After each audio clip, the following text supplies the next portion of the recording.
Hello there and welcome to Black Jackal Gaming. Today we're going to rank all the Space Marine detachments from the Space Marine Codex. So we're going to start off with the first company Task Force. Now the detachment rule for these guys are that once a game you get your full Oaths of Moment back, so you can re-roll wounds on one target. The war gear it's okay. There's one where you can add an attack to the model. There's another one where you can force a unit that's lost a model to take a battle shock test, you can improve OC, and you can give the unit feel no pain. So it's okay. Most of them are pretty much untakeable in the whole. They're pretty beige options. The stratagems are, again, they're just okay. The problem with a lot of the stratagems are that they're linked into the veteran cohorts, so you're looking at the Terminators, Blade Guard veterans, and Stern Guard veterans. So you're not really getting that much usability out of any of the options. So there's a stratagem for sticky objectives, which is quite good because you've got quite expensive units. So you really don't want to have a Terminator unit sat on an objective. But you can just take a squad of intercessors instead and save the CP, really. If you really want that, there's cheaper ways to do it. There's one to improve your hit roll. You can remove a unit from the battlefield. There's another force a battle shock test. They've really tried to make battle shocker meaningful for this detachment, but just really isn't. And then there's a reduction of damage in combat. So none of them really improve your damage output. They don't really make you that much more durable. They don't give you any more movement shenanigans. There's no like fallback and charge or advance and charge. None of that. They're all pretty beige. So I think it's safe to say that these guys go straight into the C tier. Next up, we have the Gladys Task Force. This is the task force that was in the Index originally, and it's the Ultramarine Task Force, essentially. So you've got your doctrines still. You've got Advance and Shoot, Advance and Charge, as well as Fallback, and still be able to shoot and charge. The war gear, you get a little bit extra durability with a Feel No Pain, which is better than the one that you get in the first company task force. You can give additional attacks and strength to a character in a unit, and if you're in the Assault Doctrine, you get 2 additional attacks and strength, so that's quite nice. You get the ability to use the Tactical Doctrine again for that unit, which is not that great. And then you've got the really good one that just gives you sustained hits. And if you're in the Devastator Doctrine, it's on a 5, so that's really good, that one. Quite pricey, but really good. The stratagems are quite nice as well. There's a fight on death in melee if you've not fought yet. There's if you charge and you're in the Assault Doctrine, you get the Lance keyword and additional AP. You get to choose to put a Doctrine on a unit that's a different Doctrine or one you've already used. There's one to ignore cover and add additional AP if you're in the Devastator Doctrine. And there's a move out of phase stratagem as well. So there's quite a bit of utility in their stratagems. There's ways to have a little bit more movement out of phase. There's the ability to add additional AP to your attacks and ignore some of the core rules, such as ignore cover, so they don't get the benefits of cover. So I think this is a solid B tier leaning into the A tier. It's quite a good one, especially in individual games. In tournaments, it might struggle a little bit into certain factions, but overall, it's a solid high B, low A tier. Next up, we have the Vanguard Spearhead. This is the Raven Guard detachment. You get -1 to hit and benefit to cover if you're outside of 12 inches from the enemy unit, which is really nice. Buffs to all of your units in the game. Their war gear isn't too bad. There's one that gives you the Infiltrator's ability to a unit. Another one that gives the Stealth and Lone Operative keyword to the character model. There's a move after shooting war gear. And there's a piece of war gear which is quite nice where you can increase the CP value of a stratagem, such as if someone wants to use a command reroll or battle tactic, you can then just increase the CP that they use for the rest of the game on that tactic. So quite nice. Their stratagems are quite nice as well. There's the sticky objective, which is similar to the first company one, but this is slightly different because it's for all your units, not just the veterans. And once you've left the objective, or if you're still on it, if the enemy moves onto the objective on a 2+, they do D3 mortal wounds, which is quite nice. There's one to give your melee weapons the precision keyword to hunt those characters. There's extra AP in your ranged weapons if you're targeting something outside of 12 inches. And if you destroy a model, you can force battle shock on that unit. There's the ability to move once someone's declared charge on you.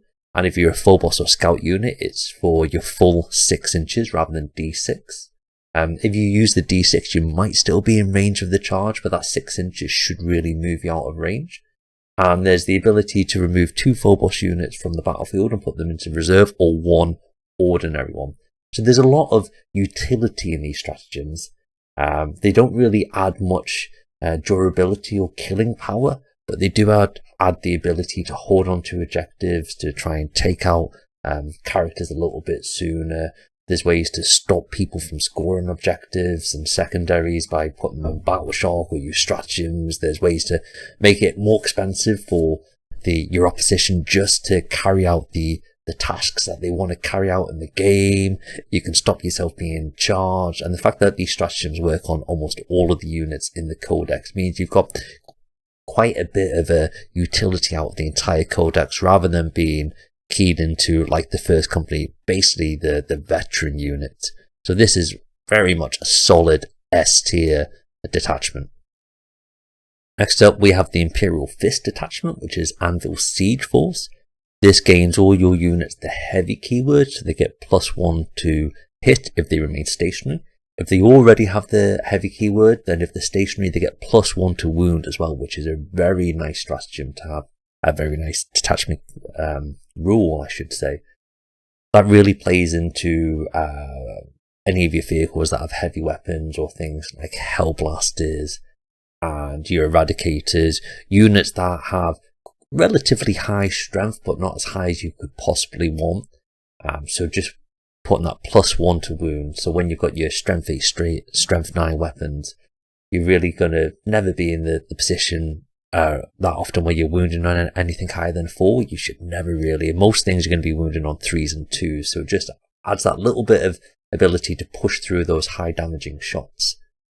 Their war gear, again, is quite nice. There's one where you can have a Gravis model stand back up with 4 wounds, which is great on something like the Biologist. If he dies in melee, he then gets 9 OC, so he can stand back up on the objective and go, well, try and take it from me. There's an orbital bombardment one, which is terrible. The less said about that, the better. There's one that gives you a feel no pain and halves the OC lost when you battle shock, so it's no longer 0. So if you're 6 OC, you're then 3 rather than 0, so you can still hold objectives, still use stratagems on the unit. And there's another one that ignores cover, the benefits of cover, so you're not going to be having reductions on your AP. The stratagems, they've got a fallback and fight first stratagem, which is quite nice. There's one that doubles your OC, especially in turn 5 if it looks like you're not going to be scoring primary or some of the secondaries are keyed into the objectives and you're not quite holding one. You can pull out this stratagem and just double the OC of the unit. There's a shoot back stratagem once you've been targeted by a unit. There's one that gives you sustained hits and it crits on a 5+. There's one that gives you rerolls for wound rolls against vehicles and monsters.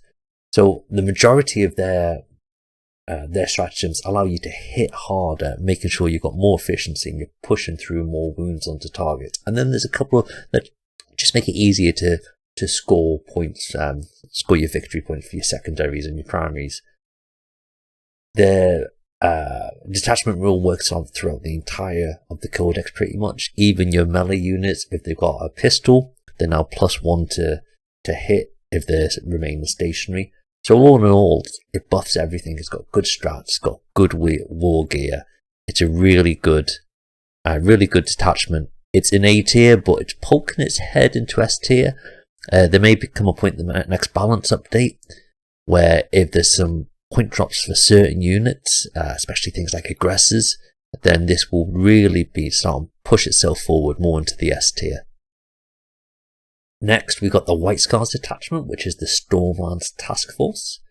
The detachment rule is you can charge after you've advanced or fell back, which is quite nice, especially for your melee units.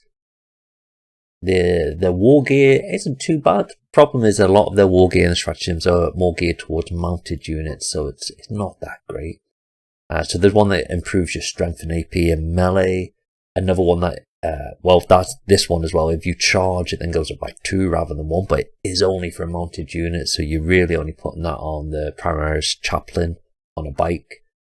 There's one to reroll advanced rolls, which is quite good if you're trying to get a charge off. There's a fall back and shoot stratagem, which is okay. War gear, I should say. And there's one where you can put a mounted unit in reserve and treat it as it's coming onto the battlefield a battle round higher. So if it's battle round 2 is coming in, it's treating it as a 3. If it's 1, it's treating it as 2, so forth. The stratagems, your weapons gain the assault keyword, which is quite nice if you are advancing and trying to get your charge off. If they already have the assault keyword, then you get sustained hits 1 on it on top of. There's an auto-advance stratagem, so you're auto-advancing 6 rather than rolling your d6, but if you are mounted, you get that on 9 inches rather than 6 inches. There's a reroll charges stratagem, and you get the lance keyword. And there's a -1 to hit and wound for mounted units and fly units, so that's quite nice. And there's one where you can make a normal move out of the movement phase, out of your own movement phase. So all the stratagems, they give you a little bit more movement flexibility. They do make you a bit faster. They make it a bit easier to get into combat, and they do play well into the fact that you are going to be an army that's wanting to advance quite a lot and move around a lot. So they're all geared in towards buffing that, which is quite nice. The only problem with this detachment really is that it's mostly geared towards mounted. And you've really only got 3 of those in the Codex: the Chaplain on the bike, the Outriders, which are very meh, and the ATV, which is okay, but is a bit pricey for points. There's a couple of stratagems that you can use on fly units, so the new jump intercessors, you can get some play out of them. But because most of it is geared towards the mounted units and there's just not many options, it really does put it in B tier. Depending on your matchup, it can go from A tier down to C tier, just because there's not much flexibility in your play for the units you can take. So we'll put it on low B tier for now. Next we have the Iron Hands detachment, which is the Ironstorm Spearhead. This gives each unit for each phase of play a reroll to hit, wound or damage, which is quite nice if you've got a lot of low shot density, high strength, variable damage weapons. It really allows you just to make sure you're getting wounds onto your opponent, and when they are going through, that your damage is more consistent. Their war gear allows vehicles to gain the lethal hits keywords, which is really nice. It's one that gives you a feel no pain of 4+. Again, fantastic, much better than the first company one. There's the ability to change damage that goes onto a vehicle to 0. A lot of these go on your Tech Marine with an aura, so it's quite nice, so they can buff it out to multiple vehicles. And there's the option where your vehicle is falling back or advancing. If it's within the aura of this Tech Marine, then you can still shoot, which is fantastic. The stratagems, there's one if you fall below half strength, you can ignore all modifiers and battle shock test, but you can't ignore modifiers on your saving throw. There's one that when you're targeting a unit below half strength, you get sustained hits 1, and if it's a vehicle, it crits on a 5. So if you're targeting anything that's half strength or almost dead, and you're critical hitting on 5s, that's really nice. You're getting, like, if you're hitting it with a las cannon, you get an additional strength 12 shots going through. There's an auto explode on vehicles, well, anything with a deadly demise. So instead of rolling your d6 to see if it explodes, it just explodes automatically. So this is really nice. If you've got something that's almost dead, just throw it deep into the enemy territory, into combat. It's going to blow up, and then you can take out more wounds left, right, and center. There's one that improves the toughness and leadership objective control by 1, and adds 1 to the hit roll for walkers, so your dreadnought. That's a really good one. And there's one if you're targeted by an enemy unit and it reduces you below half strength, you get to fire back at that unit as if it's your shooting phase. So as you can see from all their abilities, they're really more about making sure they can hit more consistently. They push through wounds more consistently, and when they go through, the damage is more consistent. So you're never scratching your head thinking, what happened in this battle round? Why didn't I do anything? Because you've got that added layer of consistency and sometimes the ability to ignore modifiers, that you really can just count on the fact that you are generally hitting on 2s and 3s, and you're generally hitting on wounded on 2s and 3s. And then you've got rerolls baked. Yeah, you're going to be high AP on a lot of your weapons, and then rerolls baked into your damage rolls. So you really can push out a lot of damage with this detachment. And the fact that it really has a lot of war gear for tech marines that can really bump up your vehicles, it really pushes them to the forefront. And it moves this detachment straight into S tier. It's a great detachment. Got so much play in it. I expect it in the next balance state. What GW usually does for Space Marines, they don't go, oh, these ones are lacking a bit, we'll boost them up. They go, oh, we'll give these something that's completely irrelevant, and then we'll nerf these two. So you just end up with a worse faction. They do it time and time again with Space Marines. It's very odd. And then last by no means least, we come up with the Firestorm Assault Force. This is the Salamanders detachment. Now, this detachment rule, you gain the assault keyword, and if you're within 12 inches of your target, you get +1 to the strength of your ranged weapons, which is really nice. Especially when a lot of your weapons you're going to be using for salamanders, they are going to be flamers and melters, so they do have short range. So it really plays into the fact that you've got the assault, so you can advance and get within range, and then you're getting the additional strength on top of that as well. The war gear, if you're a Tacticus model, allows the unit to ignore modifiers, which is quite nice. There's one to add 3 strength to the bearer's weapons.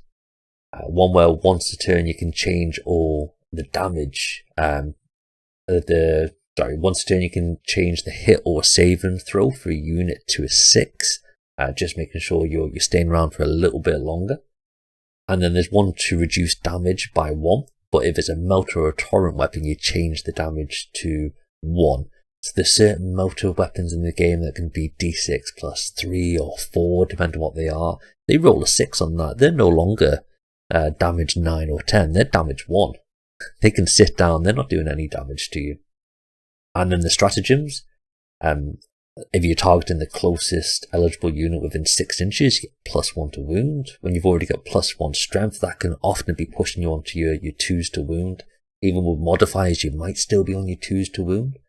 There's one that allows you to embark on a transport if you're wholly within 6 at the end of the fight phase, as long as you're not in engagement range. One that allows torrent weapons to gain devastating wounds. So your Infernus squad with your 5d6 shots auto hitting, and then your 6 is going to be devastating wounds, bypassing saves. That's quite nice. There's one that if you're targeting the closest model within 6 inches, you get +1 to hit and your force and them to take a battle shock test. So again, you're pretty much hitting on 2s at all times with a lot of things in this army. And the final one is that when you've had a unit targeted, a unit that's embarked within a transport can get out and shoot as if it's that shooting phase and target that unit that's just shot. So quite nice ability just to pop out, get some extra shots off, get a little bit of extra movement off.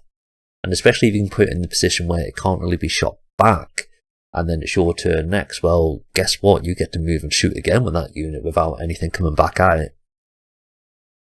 So I think the Firestorm Assault Force is a really good detachment.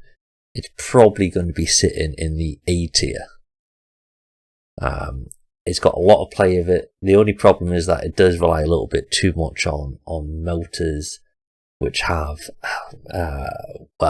they have the variable damage, which isn't great. And then it's relying on a lot of flamer shots, which doesn't have any AP. So you are having to use the stratagem to had devastating wounds. So if it had a little bit more play into some of the other options, it might be pushing into S tier. Against some factions, it's going to be knocking down to B tier. So it's probably a solid low A tier. So there you go. There's all the detachments ranked. If you disagree, just leave a comment below and we'll go into it. Thank you for watching the video. If you have any comments, then pop them below in the comment section. If you enjoyed the video, then please hit the like button as it greatly helps the channel. Hit the subscribe button to see any future Warhammer content. Take it easy and see you next time for more grim darkness from the 41st millennium.